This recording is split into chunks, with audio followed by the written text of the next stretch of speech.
Good afternoon and a warm welcome to yet another captivating episode of the Young Voices Forum. This show is proudly brought to you by Savannah Signatures with support from UNICEF Ghana. Today, we embark on a journey into the realm of innovative solutions, spotlighting how young people are tackling e-waste menace in Ghana. Growing e-waste production in Ghana has given way to widespread indiscriminate burning of cables and manual disassembly of lead-acid batteries, among other gadgets in the open, causing significant environmental pollution and damage to human health. Environmentalists and health professionals have raised concerns about these practices and the need to urgently find a solution to them. In the midst of this challenge, a group of enterprising young minds from Tamale have taken the mantle of change, demonstrating their entrepreneurial skill since 2019. These individuals, operating under the banner of AppCyclers, have been saving the environment and safeguarding the health of the people through the collection and recycling of e-waste. Today, one of them joins us to share the intricacies of the environmental impact of their work and its role in fostering employment opportunities. Before I introduce them, let's take a quick break. When we come back, the conversation begins.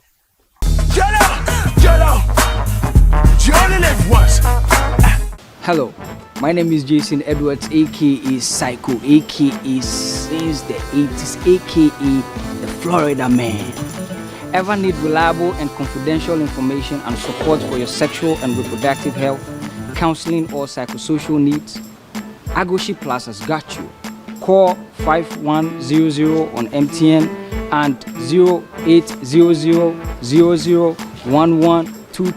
on all networks. Good life. Live it well. Good life. It's an everyday thing. YOLO, you only live once. You only live once. If you are just joining us, this is the Young Voices Forum. We are joined by a young man to tell us how they are forging employment avenues through e-waste, simultaneously championing environmental preservation and safeguarding human well-being. Welcome, Agudo Agabas. Thank you very much for having me here. I hope I got the name right. Yes. Agudo Agabas. Yes, please. Okay. Yeah. So, I think one thing that piqued my interest about the name of your organization or company is AppCyclers. Yeah. I think it's cute, but then briefly tell us why the name AppCyclers.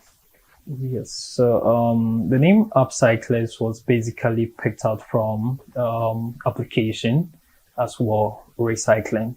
So we merged the both of the two words together in coming up with AppCyclers. So literally, we are recycling using technology. Yeah. So how did the idea AppCyclers come about? Yeah, so it all began in my final year in the university, where I had the privilege to join a hackathon organized by one of the entrepreneurship hub ecosystem in Tamale here. The main objective of the hackathon was to bring young individuals together to kind of brainstorm on innovative solutions in solving e-waste menaces. So joining the hackathon, I was previewed to the negative effect e-waste was posing on human health and then the environment, and a whole lot of business opportunity aspect of it. So I, together with my colleagues, we basically took it upon ourselves to kind of pursue the idea we used back in the hackathon, which basically got us the first place in the hackathon to pursue further to where we are today. So that's where it all began. Oh, okay. Yeah. So how many were you? Yeah, so in the beginning, we were 4 from the hackathon, but then, all the team members had their own personal things ongoing. So some were students, some were even nurses, and they weren't able to prioritize what we were doing. And me in person, growing up, I've always had this desire or dream of becoming a businessman.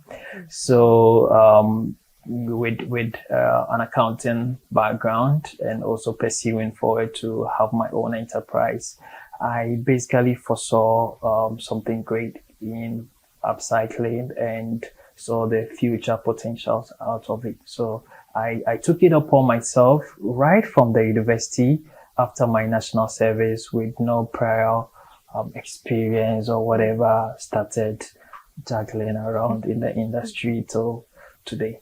Okay. Yeah. So, what has been some challenges that you faced? And also when you talk about the idea, I mean, when you started, did people readily buy into it? You know, e-waste in general is a new concept worldwide. It is basically currently like a source of e-waste, a source of waste that is currently growing speedily. So people basically weren't aware of that type of waste and didn't know what it is. Okay, so people buying into that concept was really, really difficult. And then as well, prior to my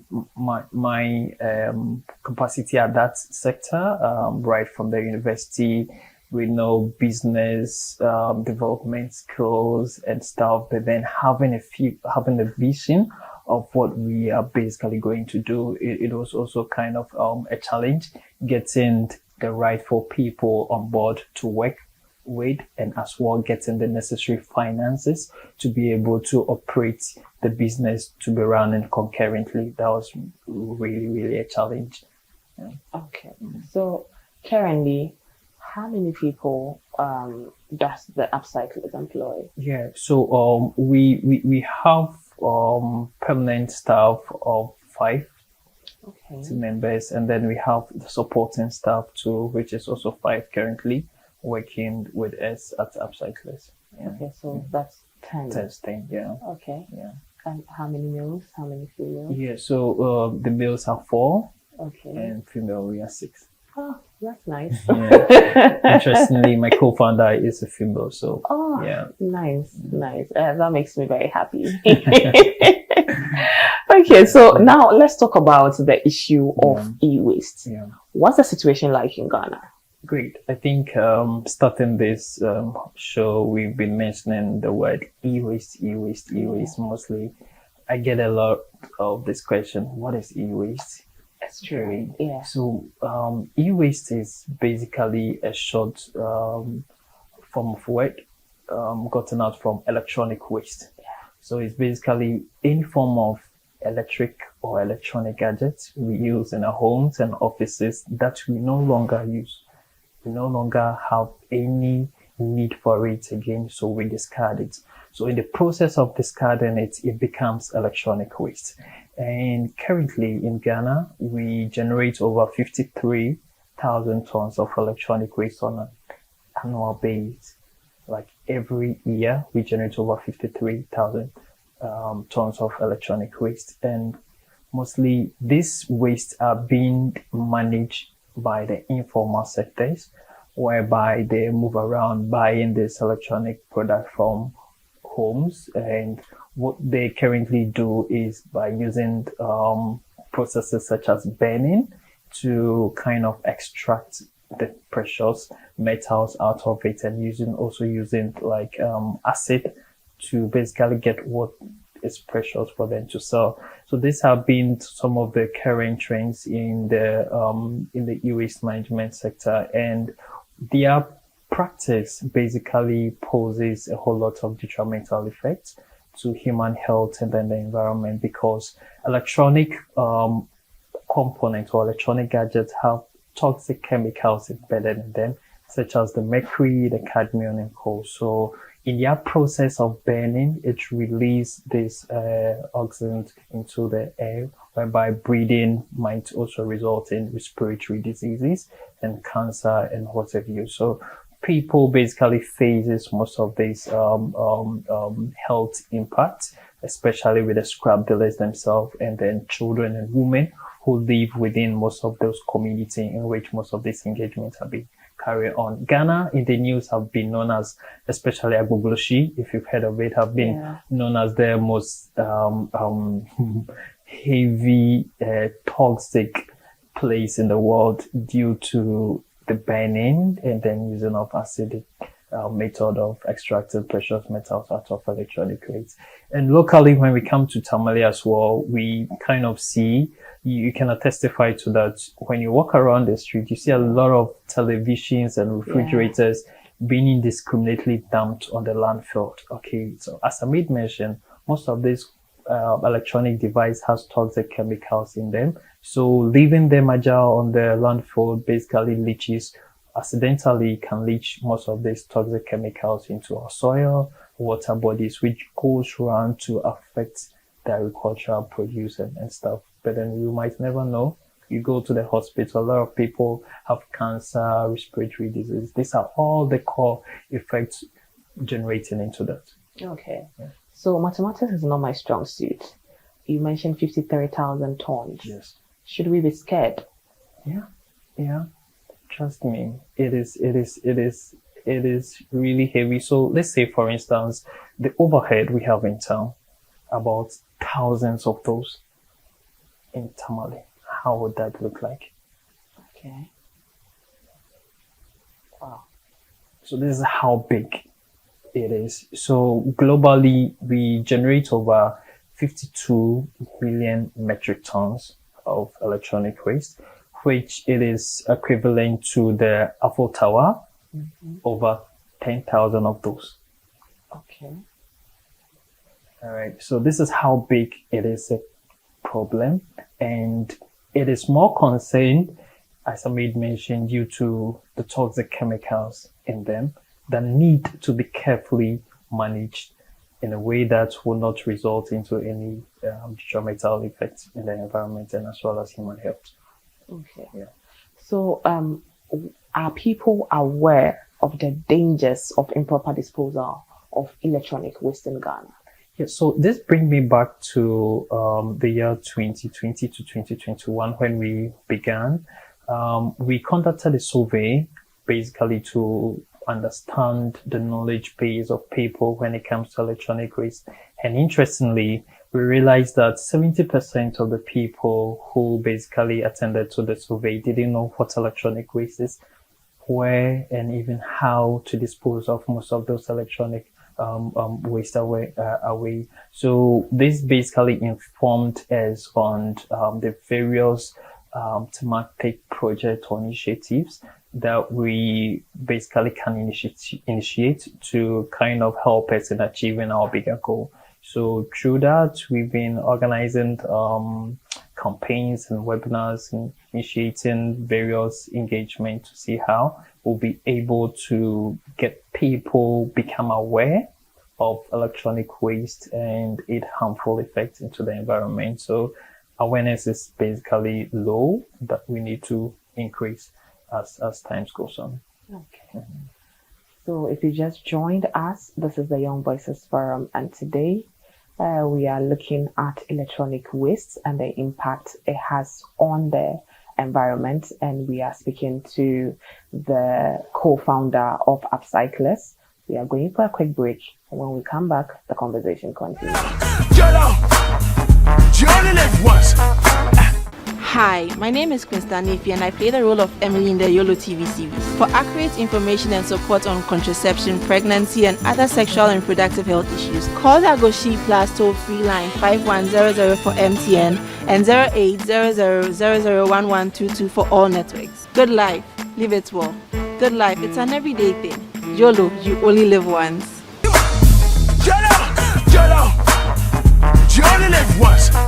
Welcome back. If you just joined us, this is the Young Voices Forum, and today we are having a discussion on electronic waste and its impact on the environment, and we are privileged to be speaking to a brilliant young man who is using e-waste to create employment for a lot of people.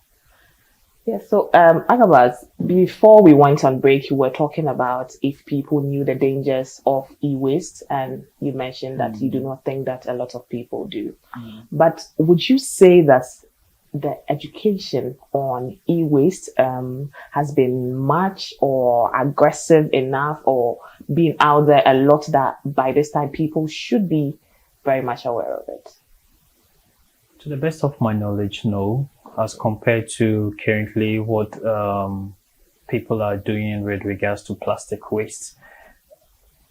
Electronic waste hasn't been known in the media for some time now with regards to educating people on the various negative effects and how people can basically ensure with its proper management. So this has been on the lower side, and currently at AppCyclers, this is one of the core things we are championing to ensure that we basically increase the awareness and the knowledge base of the general public on that regard. So we have certain initiative basically implementing on a yearly basis.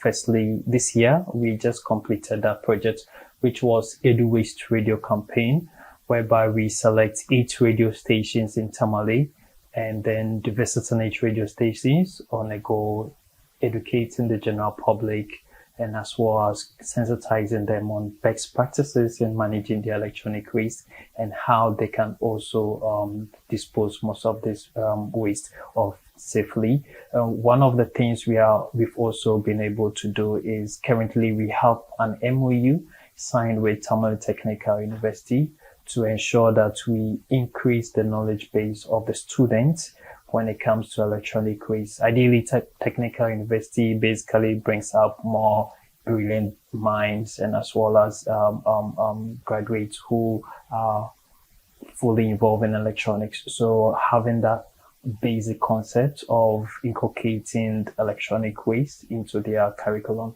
could also be a greater point to go. And we are currently open to the general public, various NGOs like you guys. We really appreciate this. Is also some of the medium of raising the word out there. So yeah, that's what we basically working on. Okay. So how have people accepted the concept of, proper disposal of e-waste? Yeah. So one of the things we've noticed and realized is that whenever we embark on such sensitization campaign, we get a lot of people now become, is this so? That kind of sense of entitlement.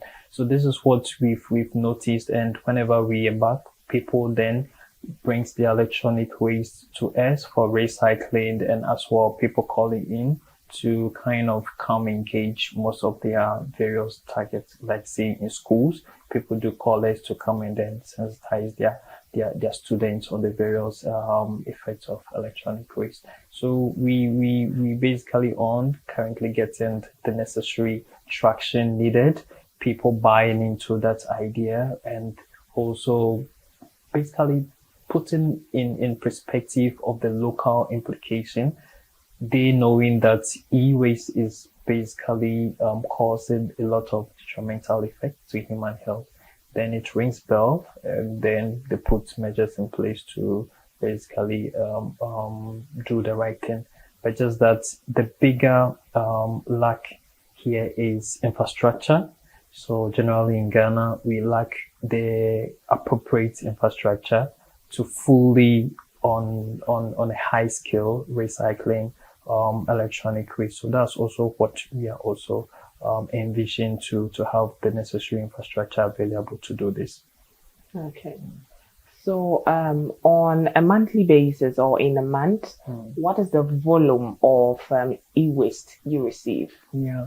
So currently we are doing over 100 kg to 300 on a monthly base. Due to our current capacity, we do not encourage collecting more, but then what we have some specific type of electronic waste we collect as of now, and then we're looking forward in increasing this tonnages to a bigger tonnage in the near future. Okay. Yeah.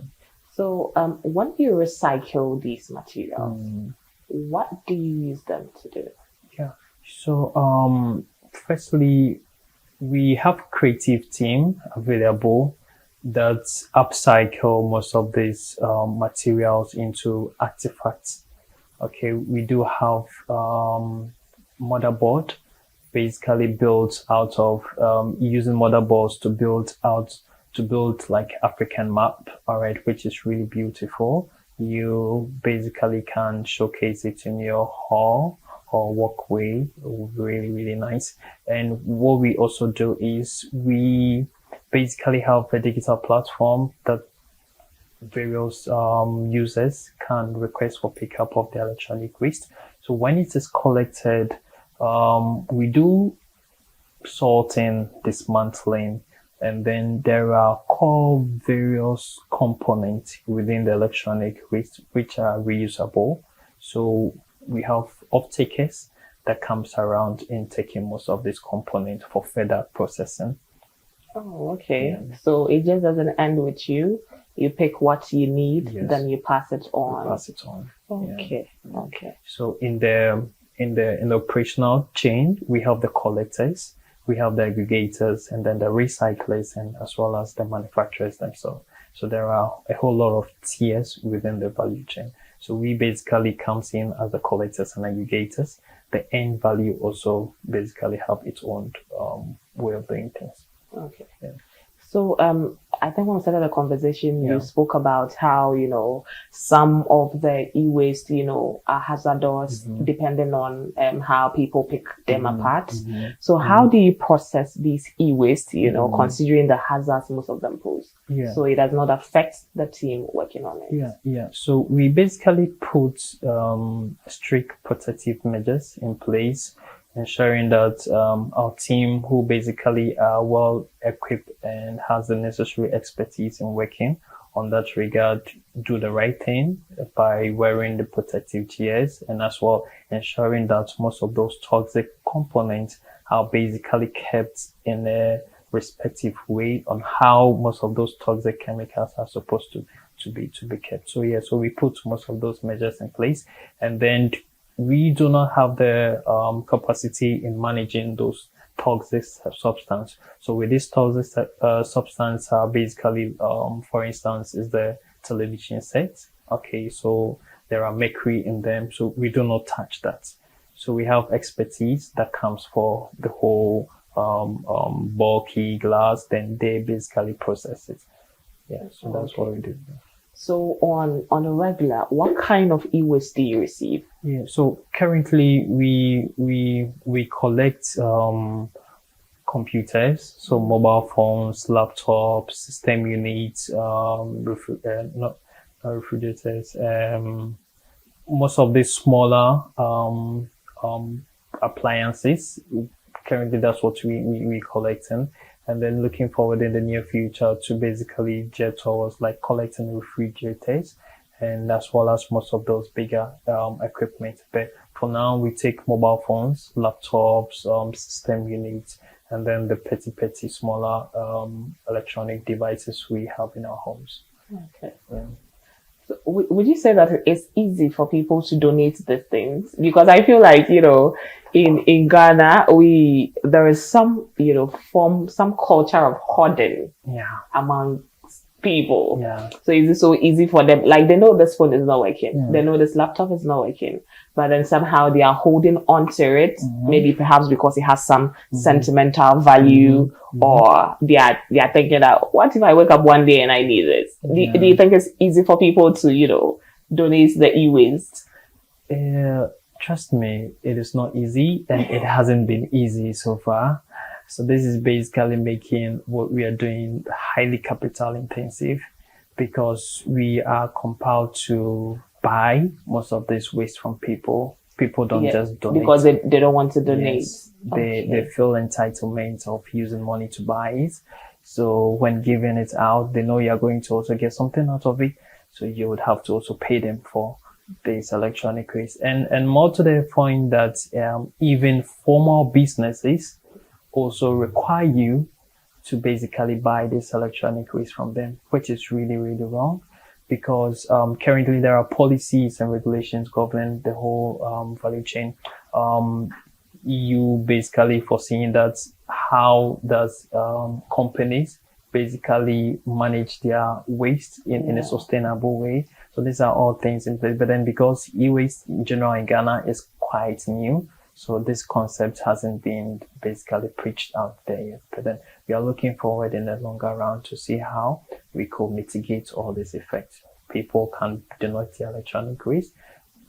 Formal businesses can also request for their pickup of their e-waste to ensure that e-waste is being sustainably managed. Okay. So I have seen some of the items that you produce using this e-waste, and I must say they are very beautiful. Thank you. So is there a market for the items that you produce from e-waste? Is there like a budding market, or do people need another round of convincing to actually purchase these things? I would say people need to be really, really convinced. Okay. So as Amit mentioned, these are all new concepts. We trying to find innovative ways in seeing how we could basically promote sustainable management of electronic waste. So currently the products we produce are not being highly receptive in a way, but then our target audience is also quite unique. We're looking at people who are sustainable conscious, all right, who basically have concerns when it comes to reusing acts and those stuff. Like people who love acts sees our products, they basically know the value we are putting in. So these are the thematic target people we are looking at, but then generally is basically low, but then we'll get there. Okay. So how do you sell these things? Do you hold exhibitions, or do people have to walk in and purchase this thing? So firstly, we do have an online digital platform that you can visit our website www.AppCyclers. You can get to purchase most of those products online. We also have a workshop you can walk in to basically buy most of those products from our workshop, and then we once a while engage in exhibitions whereby people can also reach us out in buying most of those electronic products. And as well with collections, our digital platform basically enables you to request for pickup of your electronic waste for safer disposal. And here, as you made mention, we incentivize you for bringing in your electronic waste. Okay. So your office, where is it located? So we are located on the Jusanaili Road. We right opposite to Sahar Global, and we are always open from Monday to Saturday, and anyone can just walk in. What time? We start work at 8:30 and we close at 5 p.m. Okay. So if someone wanted to make a purchase, when they come there, they're on display. On display, you can buy, and you can even inquire about us and all that. Okay. So how do you see the future of e-waste management in Ghana? So currently it is picking up and is going to be more exciting and competitive because with regards to the government putting rules and regulations in combating the whole e-waste issue we have, there was a levy that was basically initiated, we call e-waste fund, that people producers pay some sort of levy so that we'll be able to have bigger infrastructures available to manage. So e-waste industry is becoming something of a great emerging, and it's going to be interesting that people be able to make more economic benefit out of it, as well also helping solving the societal issues we are facing. Okay, so I think that we are drawing the conversation to an end.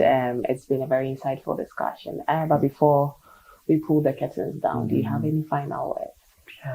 So I would like to say a very big thank you to the management of this program for hosting us. We're really grateful, and we call on all listeners or viewers of this show that there is the need to basically spread the word.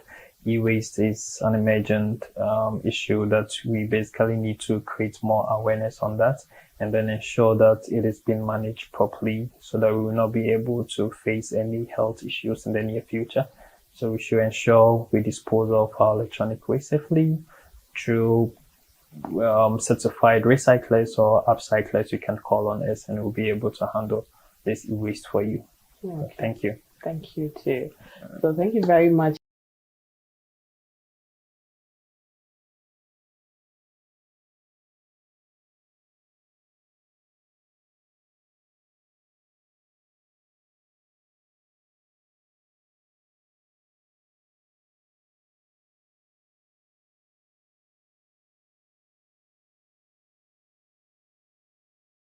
Mr. Agabas, we are very grateful for your time and also the education. Personally, I've learned a lot of things, and I'm sure our viewers have also learned a thing or two. So thank you very much for joining us today. As always, we are very grateful. Without you, the audience, there will be no Southside TV. I want to say a very big thank you to our executive producer, Emefa Etel Ella. Thank you very much. And also to the team behind the cameras. They make it possible for us to bring the Young Voices Forum each and every Friday. So Kwabna, Amin, we are very, very grateful for constantly working tirelessly behind the scenes to ensure we have a smooth broadcast. So until we come your way, same time next week, my name is Rahel Erabana Enchi, and I was your host for today. Bye-bye. Get out! You only live once. Charlie, what's up? My name is Odenche. Some of you call me mini sharpshooter, but make I give you brotherly advice. For all your sexual reproductive health rights information, counseling,